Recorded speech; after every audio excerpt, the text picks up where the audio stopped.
Pay attention to this footage. What you're looking at was captured deep inside the Blackstone Cave system in northern Oregon. See that figure? That pale, almost skeletal form moving on all fours across the limestone floor. The way the hands are positioned, fingers splayed out like they're feeling for something in the darkness. This isn't an animal. This is a human being, a woman who's been missing for over a year. And in just a few seconds, you're about to see her turn toward the camera. And the look in her eyes will tell you everything you need to know about the horror she's endured. This is the story of what one man's twisted obsession did to 3 women and how one of them survived to tell the world what happened in the dark. You know that feeling when you meet someone who seems brilliant, accomplished, someone who makes you feel like you're learning something just by being around them?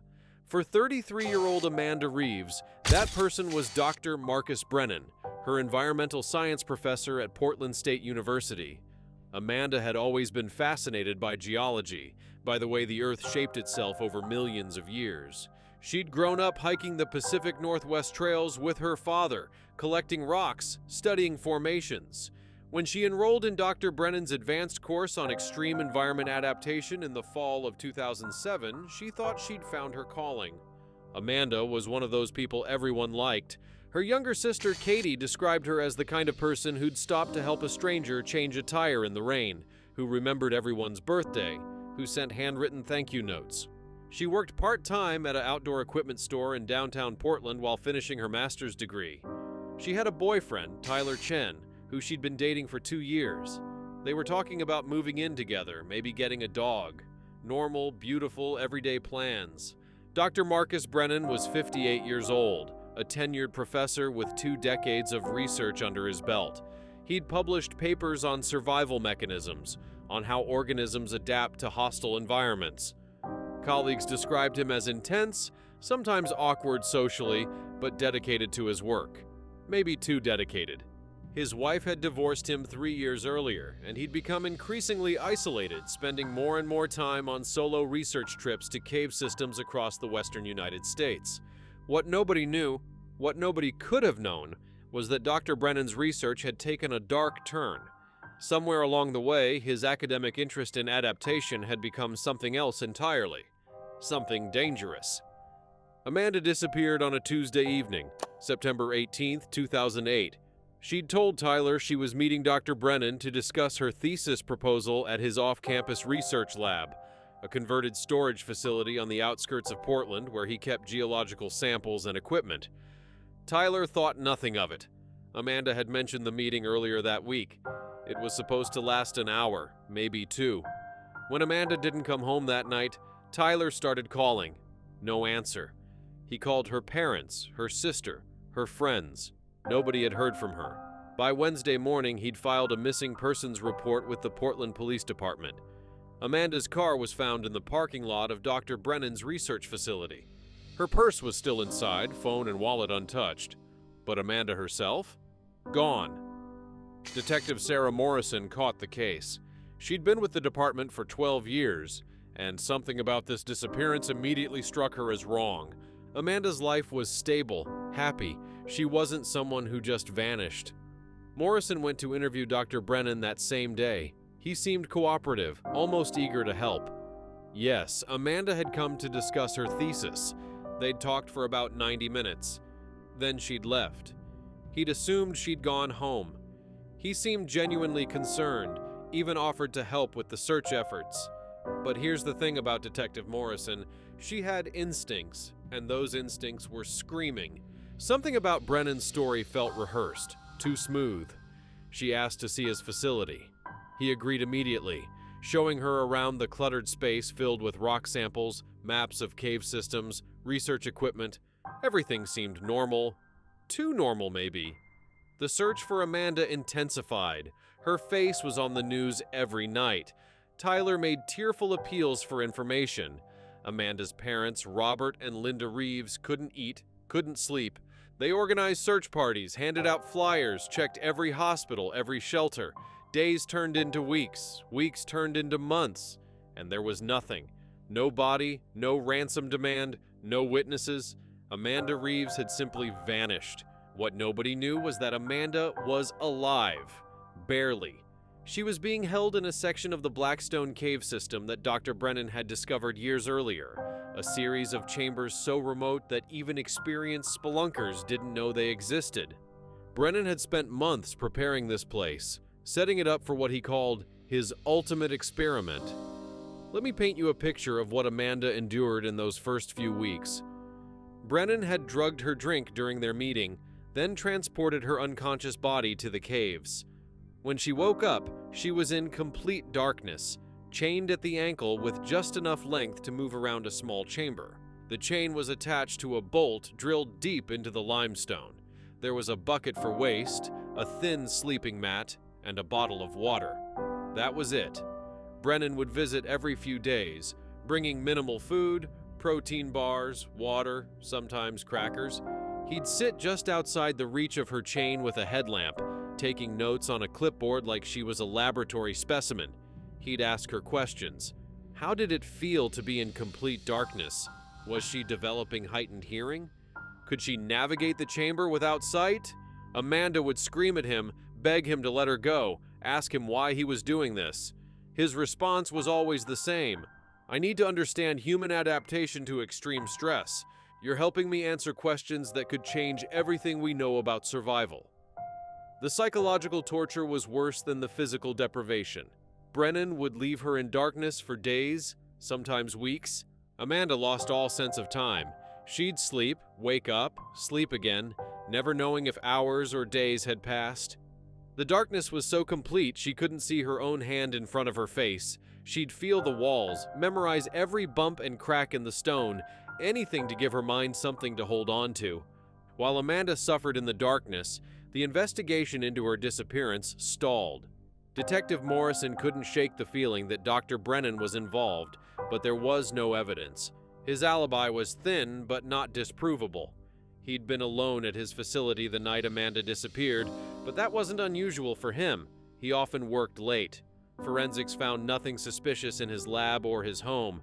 No signs of struggle, no blood, no DNA evidence that shouldn't have been there. Morrison started digging into Brennan's background. That's when things got interesting. She discovered that 2 other women had gone missing under similar circumstances. Both students, both had connections to areas where Brennan had conducted research. The first was 26-year-old Nina Martinez, a graduate student in biology from Sacramento, California.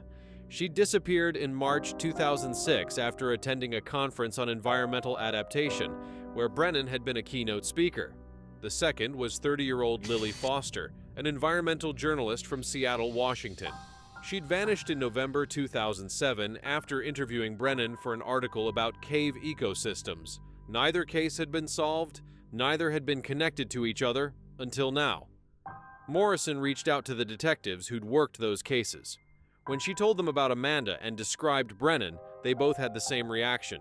They'd interviewed him during their investigations. Both times he'd seemed helpful, cooperative. Both times there'd been nothing to link him to the disappearances. But still, 3 missing women, all connected to the same man? That couldn't be coincidence. Morrison brought her findings to her lieutenant. They needed a warrant to search Brennan's properties more thoroughly, to access his financial records, his computer files. But here's the problem with the American justice system. You need probable cause. And gut instinct, even backed by suspicious coincidences, isn't always enough. The DA's office pushed back. They needed more. So Morrison got creative. She started surveilling Brennan. She noticed he made regular trips out of the city, usually once a week, always to the same general area, the Cascade Range in northern Oregon, where the Blackstone cave system was located. He'd be gone for hours, sometimes overnight. What was he doing out there? Morrison checked spelunking permits, talked to local park rangers. Brennan had applied for research permits to access restricted sections of the cave system. He claimed he was studying mineral formations and bat populations. Meanwhile, in the caves, Amanda's nightmare continued. But something was changing. She was adapting in ways that horrified her. Her eyes had become so sensitive to darkness that when Brennan would arrive with his headlamp, the light would be agonizing. She'd learned to navigate her chamber perfectly by touch and sound. She could hear water dripping from 3 chambers away. Her body had become skeletal from malnutrition, but she'd developed a routine. Exercises to keep her muscles from atrophying completely, meditation techniques to keep her mind from fracturing. And here's what made it even more horrific. Brennan was pleased. He'd expanded her range, giving her access to adjacent chambers, setting up obstacles and challenges. He wanted to see how she'd navigate increasingly complex cave systems in total darkness. He was documenting everything with an infrared camera system he'd installed throughout the caves. To him, Amanda wasn't a person anymore. She was data. She was proof of his theories about human adaptation under extreme stress. But Brennan had gotten arrogant. He'd been so successful with Amanda, keeping her hidden for months, that he'd started getting sloppy. He'd set up the infrared system to record continuously, storing the footage on hard drives he'd keep at his facility. He'd taken to reviewing the footage obsessively, watching Amanda's progress, making detailed notes. He was planning to publish his findings, anonymously of course, and years in the future, after Amanda had eventually died, and he'd disposed of her body like he'd done with Nina and Lily. Tyler Chen hadn't given up. He'd spent every spare moment searching for Amanda, following up on every tip, every possible lead. He'd become an amateur investigator, creating spreadsheets of information, mapping out theories.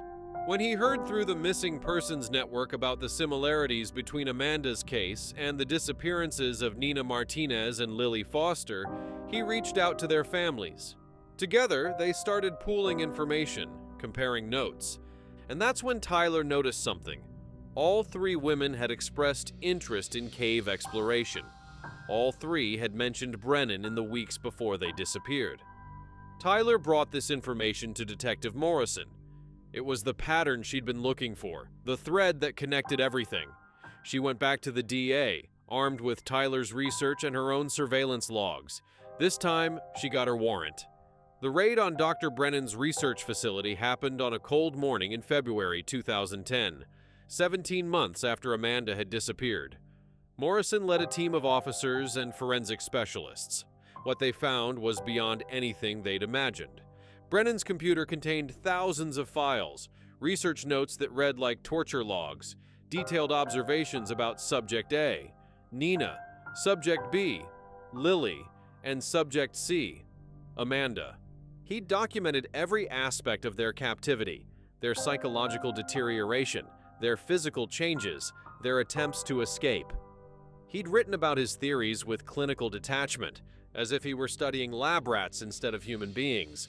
But the breakthrough came when they found the hard drives. Hours upon hours of infrared footage from inside the Blackstone caves.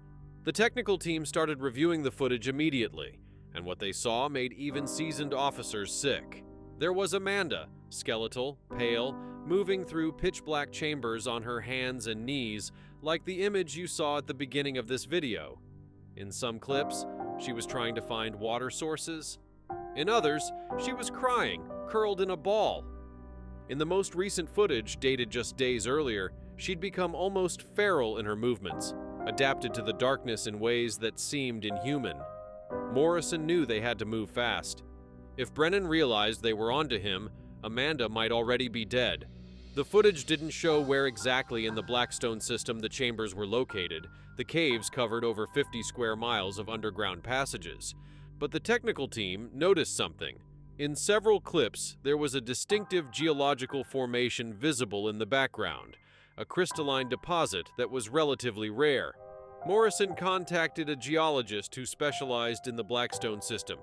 He studied the formation and narrowed down the possible locations to 3 remote areas. They put out an immediate APB for Brennan. He wasn't at his facility, wasn't at his home.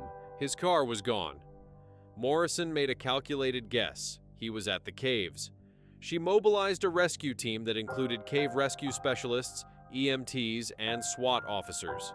They headed to the most likely location the geologist had identified. Finding the entrance to Brennan's hidden chambers took hours of searching. It was concealed behind what looked like a natural rock collapse, but when the cave rescue team examined it closely, they realized the rocks had been carefully arranged to hide a narrow passage. They moved the rocks and found a shaft leading down into darkness. What they discovered below was a nightmare made real. Brennan had created an entire underground complex. The main chamber where Amanda was being held was connected to two sealed-off chambers, and in those chambers, they found the remains of Nina Martinez and Lily Foster. Brennan had kept detailed records of their deaths. Nina had died of dehydration in July 2006, 4 months after her abduction. Lily had died of hypothermia in March 2008, 3 months after hers. Both women had been subjected to the same experiments as Amanda. Both had eventually died when their bodies simply couldn't adapt any further. Amanda was found in a state that shocked even the experienced rescue team. She was conscious but completely disoriented by their lights and voices. She'd been held captive for 17 months. Her body weight had dropped from 142 pounds to 89 pounds. Her skin was so pale it was almost translucent from lack of sunlight. Her fingernails were worn down to the quick from scraping against stone. When the rescuers first approached her, she backed into a corner, moving with that same unsettling animal-like crouch you saw in the footage. She was terrified of them, unable to immediately process that she was being rescued. The EMTs treated her carefully, covering her eyes to protect them from light, speaking in soft voices, moving slowly. When they told her she was safe, that they were taking her home, Amanda started crying. She couldn't form full sentences. The words came out fragmented, broken. Dark, so dark. He made me, had to survive, had to become, and then everything changed. As the rescue team was bringing Amanda out, they spotted someone trying to flee through a secondary passage, Dr. Marcus Brennan. He'd been in the caves, had heard the rescue team coming and tried to escape. SWAT officers pursued him through the narrow passages. He made it almost half a mile through the cave system before they cornered him in a dead-end chamber. When they arrested him, he was carrying a backpack filled with his research notes, hard drives, and supplies. Even in that moment, he was trying to save his data. The arrest made national headlines. The story of the cave researcher who'd imprisoned 3 women in underground chambers for twisted experiments shocked the country. Amanda was rushed to Portland General Hospital, where she spent 3 weeks in intensive care. The physical recovery was hard enough: malnutrition, vitamin deficiencies, muscle atrophy, but the psychological damage was immeasurable. Amanda had spent 17 months in near-total darkness, subjected to isolation that would break most people in days. Her family never left her side. Tyler would sit by her bed, holding her hand, telling her about the world she'd been taken from. Katie brought photos, played her favorite music, read to her. Robert and Linda watched their daughter struggle to relearn how to exist in light, in civilization, in safety. The doctors said Amanda had developed an extreme sensitivity to light and sound. She'd need years of therapy to process the trauma. She had nightmares about the darkness, about Brennan's voice asking her clinical questions while she suffered. The forensic team reconstructed the timeline using Brennan's meticulous notes and the footage from his infrared cameras. They confirmed that Nina Martinez had been his first victim. He'd kept her for 4 months, documenting her decline until she died. Then Lily Foster, who'd survived 3 months. With each experiment, Brennan had refined his methods, kept his victims alive longer. Amanda had survived the longest, not because Brennan had shown mercy, but because he'd gotten better at keeping his subjects alive to study them. The trial was scheduled for August 2010, but here's what haunted everyone involved in the case: those infrared recordings. The footage that captured Amanda's descent into survival mode, that showed exactly what she'd endured. That footage became the most powerful evidence against Brennan, but it also meant Amanda's worst moments, her suffering, her dehumanization, would be shown in court. She had to relive it all. She had to sit in that courtroom and watch herself on those screens, moving through darkness, starving, breaking. The trial of Marcus Brennan lasted 6 weeks. The prosecution presented overwhelming evidence: the research notes, the footage, the remains of Nina and Lily, Amanda's testimony, expert witnesses who explained the psychological and physical torture she'd endured. Brennan's defense tried to argue insanity, claiming his obsession with his research had disconnected him from reality. The jury didn't buy it. His notes were too calculated, too methodical. He knew exactly what he was doing. On September 24, 2010, the jury returned their verdict: guilty on all counts. Marcus Brennan was convicted of 2 counts of first-degree murder for the deaths of Nina Martinez and Lily Foster, 1 count of kidnapping with intent to commit grievous bodily harm, 1 count of aggravated torture, and multiple counts of abuse of a corpse. The judge sentenced him to 3 consecutive life sentences without the possibility of parole. Amanda's recovery continues to this day. She's undergone extensive physical and psychological therapy. She's regained most of the weight she lost, and her eyesight has adjusted, though she still struggles with bright lights. She's become an advocate for missing persons, working with families who are searching for lost loved ones. She's also pushed for better protocols in academia for reporting concerning behavior in researchers, for better oversight of remote research activities. Tyler and Amanda got married in 2012, a small ceremony in Katie's backyard. They live quietly, away from the public eye. Amanda doesn't do interviews anymore. She said everything she needs to say. The families of Nina Martinez and Lily Foster finally got closure, finally got to lay their daughters to rest. They've established scholarships in Nina's and Lily's names, supporting young women pursuing careers in environmental science, the very field that Marcus Brennan corrupted with his madness. The Blackstone Cave system has been permanently closed to research activities in the sections where Brennan held his victims. A small memorial plaque has been placed at the main entrance, dedicated to Nina, Lily, and Amanda's survival. Because that's what this story is really about, not just the horror of what Brennan did, but the strength it took for Amanda to survive it. 17 months in darkness would destroy most people. But Amanda Reeves found a way to hold on, to keep some part of herself intact, to survive long enough to be rescued. And today, when Amanda speaks to families of missing persons, she tells them something she learned in those caves. Hope is the most human thing we have, and sometimes the most important adaptation is refusing to let go of it, even in the darkest places. This has been the story of the adaptation experiment. May Nina Martinez and Lily Foster rest in peace, and may Amanda Reeves find the peace she fought so hard to reclaim.